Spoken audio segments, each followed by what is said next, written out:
Soyez bénis, soyez bénis. Que Dieu vous bénisse.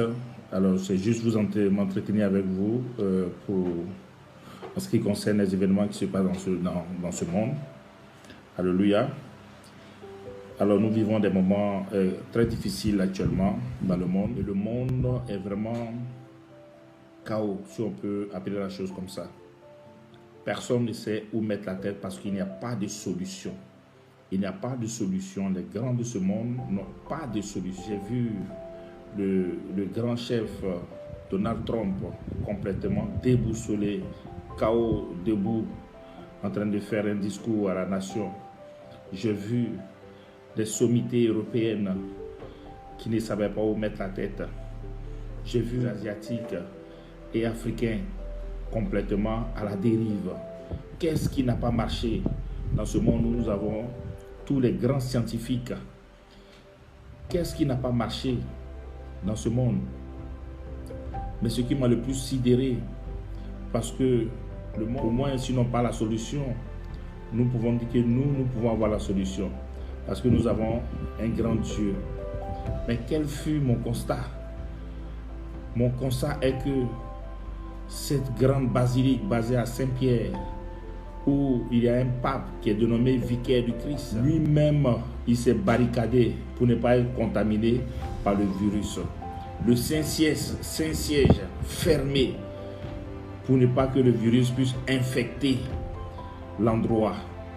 Et ce Saint-Siège même a besoin d'être désinfecté. Des païens qui vont venir verser des détergents pour nettoyer un endroit sain. Ce qui m'a encore déboussolé, j'ai vu des grandes églises, des méga churches dans ce monde fermées, où les trônes sur lesquels certains pasteurs décident de siéger sont abandonnés de tous. Des endroits où les gens ont dit que ce sont les endroits les plus sains, ils ont besoin d'être désinfectés avec des détergents pour ne pas le petit virus de corona puisse infecter les gens. Des grands serviteurs de Dieu, prophètes, bishops, archevêques, apôtres, tout le monde confiné chez lui à la maison, fuyant le coronavirus. Qu'est-ce qui m'a encore choqué? J'ai vu des grands halls, les hauts lieux saints, même des musulmans à la Mecque, fermés. Ils ont besoin de venir désinfecter ces coins saints, ou même la pierre que les musulmans vont faire le pèlerinage, ils vont toucher. On est obligé de désinfecter cette pierre venue de Dieu. Qu'est-ce qui n'a pas marché dans ce monde? Nous constatons que nous sommes tous à nu. Dieu nous met tous à nu. Dieu nous met à nu. Pour un petit virus qui a été créé par un homme, tous les grandes puissances, où sont ces pasteurs et ces prophètes qui disent qu'ils font des miracles? Où sont ces grands serviteurs de Dieu qui disent qu'ils peuvent prier et même arrêter le vent, faire apparaître le soleil? Mais devant le petit coronavirus, tout le monde est à genoux. Un virus créé par un homme, un mort qui réussit à mettre la planète entière en deux routes. Quel message Dieu veut nous faire comprendre? La Bible déclare que toute chose concourt au bien de ceux qui aiment Dieu. Toute chose concourt au bien de ceux qui aiment Dieu. Dieu passe par cette situation afin de nous faire comprendre que nous sommes rien. Nous sommes rien. Nous sommes rien. Je suis le plus grand pasteur de la terre. Je suis le plus grand imam. Je suis le plus grand. Je suis le papa, le vicaire. Nous sommes rien. Dieu est le seul Dieu. Et c'est un temps que Dieu regarde les hommes. Solution.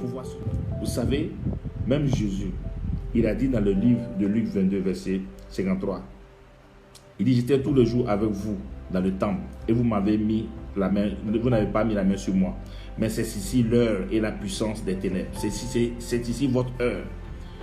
Nous sommes dans l'heure de la puissance. Seul Dieu peut stopper cette situation-là. Seul Dieu peut stopper. Quand il voudra, afin que l'homme sache qu'il n'y a qu'un seul Dieu, afin de ramener le cœur de l'homme à lui. Afin de ramener le corps, parce que l'amour a fui le monde. Tous ces lieux saints, ces grands church, méga church, où les gens font des cultes à l'homme, où au lieu d'adorer Dieu, ils ont adoré l'homme. Ils ont adoré la créature au lieu d'adorer le Créateur. Dans nos grands temples et autres, qui nous adorons? Nous faisons du culte à l'homme au lieu de ramener le cœur des enfants vers Dieu. Dieu veut nous faire comprendre que nous sommes rien. Nous ne sommes rien. Que tu sois le plus grand prédicateur, moi, les hommes se sont enorgueillis, ils ont tapé, je suis le plus grand pasteur que lui. Je suis ça, je suis ci, je suis ça. Nous ne sommes rien. À seul Dieu a la puissance. Voilà pourquoi Dieu veut nous ramener. Il veut nous donner un message à travers prier. Il nous donne un message que nous revenons à lui. Que nous revenons réellement à lui.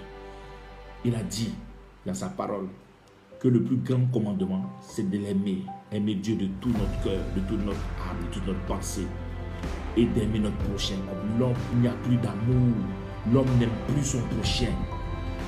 Aujourd'hui, l'homme peut acheter des véhicules de 200 000, 300 000 que d'aider son prochain. Les gens peuvent creuser, crever la faim. Nous avons vu ici en Europe, des centaines de millions, même des milliards pour un bâtiment qui a été brûlé. Abomination. Pourtant, des personnes meurent de faim dans le monde. Les gens meurent de faim. Mais vous mettez de l'argent dans un bâtiment. Nous avons adoré la bête et l'image de la bête au lieu d'adorer Dieu, au lieu d'adorer le vrai Dieu. Il faut que nous revenons à Dieu. Dieu nous donne ce message. Il nous donne ce message. Car il dit que seul l'amour est la plus grande. Il faut que l'homme ait l'amour, l'homme revienne. Et cette situation va faire comprendre à l'homme que là où on partait acheter des gros sacs, là où on dépensait des millions pour des choses futiles, les grandes salles de spectacle qui coûtent, il faut les gens dépensent pour aller assister à un spectacle, pourtant les personnes meurent de faim. Ce monde-là doit changer. Dieu nous donne un message. Il faut que ce monde change. Il faut que nous ayons de l'empathie. Il faut aimer l'homme. Aujourd'hui, on n'aime pas l'homme. On n'aime pas l'homme. Du moins, si quelqu'un t'aime aujourd'hui, c'est par intérêt. Si quelqu'un t'aime aujourd'hui, c'est parce que tu dois faire quelque chose pour lui. Même la vision des chrétiens doit changer. Les chrétiens qui viennent à l'église par intérêt, c'est fini ça. Il déclare que les vrais adorateurs, ceux qui adorent Dieu en esprit et en vérité. Tous les grands temples, toi qui venais à l'église par religiosité, parce que depuis que tu es petit, on t'a dit il faut venir à l'église comme ça. Tu viens sans aimer Dieu. Il faut savoir que Dieu n'est pas dans un bâtiment. Dieu est en toi. Et c'est en esprit et en vérité que la véritable adoration va se faire. Voilà pourquoi nous sommes tous confinés chez nous. Pour que nous adorions réellement en esprit et en vérité. Tu ne vas plus venir te montrer avec tes beaux habits, ta grande montre. Toi, pour dire que tu es le plus grand spirituel. Aujourd'hui, tu es caché chez toi à la maison. Tous ces grands serviteurs de Dieu qui ont des méga church, tout le monde aujourd'hui est devant un petit écran pour pouvoir prêcher. Dieu nous lance un message. Changeons, répentons-nous. Répentons-nous et revenons au vrai Dieu qui est l'amour. Revenons à l'amour. Dieu est amour. Aimons notre prochain. C'est le plus grand commandement de la loi de Dieu. C'est le plus grand commandement. Aimer nos prochains. Tout cet argent qu'on a amassé dans notre vie, des personnes qui ont des centaines de millions sur les comptes en banque qui sont en train de mourir comme des petits, comme des cafards. Dieu nous lance un message. Vanité des vanités. Des gens ont laissé des centaines de millions sur leurs comptes en banque qui sont morts. Une semaine avant, ils ne pensaient pas qu'ils allaient vivre cette situation. Des personnes Même dans des zones de serviteurs de Dieu, leurs comptes en banque sont remplis. Et dans les églises, les gens souffrent, les gens ont des problèmes. Ils ne sont même pas capables de pouvoir soutenir ces personnes. Ils pensent à rouler dans les gros carrosses. Si tu as travaillé et tu te roules dans tes gros carrosses, oui, c'est la sueur de ton front. Mais pense aussi à aider. Mais tout l'argent amassé aussi dans certaines églises, partagez aussi aux pauvres, aidez les orphelins, aidez les personnes qui sont des nécessités, aidez les femmes, les veuves. C'est à cela que le Seigneur nous appelle. L'amour vrai, véritable. Le coronavirus, un petit virus qui a réussi à fermer toutes les grandes églises du monde et toutes les grandes mosquées du monde sont fermées à cause d'un petit virus. Un petit virus. Où est celui du Saint-Ciel, le vicaire du Christ, le représentant de Dieu sur terre? Pourquoi est-ce qu'il n'intervient pas pour demander à celui qui le commande directement d'arrêter, puisque c'est lui qui les représente sur terre? Abomination. Tous ceux qui se sont fait passer, qui disent que moi j'ai fait des miracles, c'est maintenant, on verra si tu fais des miracles. C'est maintenant le miracle. Les grandes affiches que nous faisons, les grandes affiches où on écrit prophétie, miracle, c'est maintenant qu'on veut voir. Tes miracles ne peuvent rien contre le coronavirus. Revenons à Dieu. Toutes choses passeront, mais la parole de Dieu ne passera pas.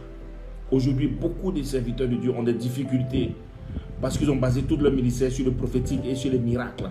Ils ne peuvent même pas enseigner. Ils ne peuvent pas enseigner. Rien n'est basé sur la parole de Dieu. C'est maintenant. C'est maintenant. Il est temps que tu te repentisses.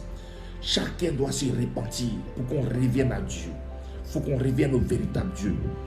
Car à lui seul revient la gloire. Dieu est en train de nous faire comprendre. À lui seul revient la gloire. À lui seul revient la puissance. C'est lui qui est le maître de toutes choses. Il est l'alpha et l'oméga.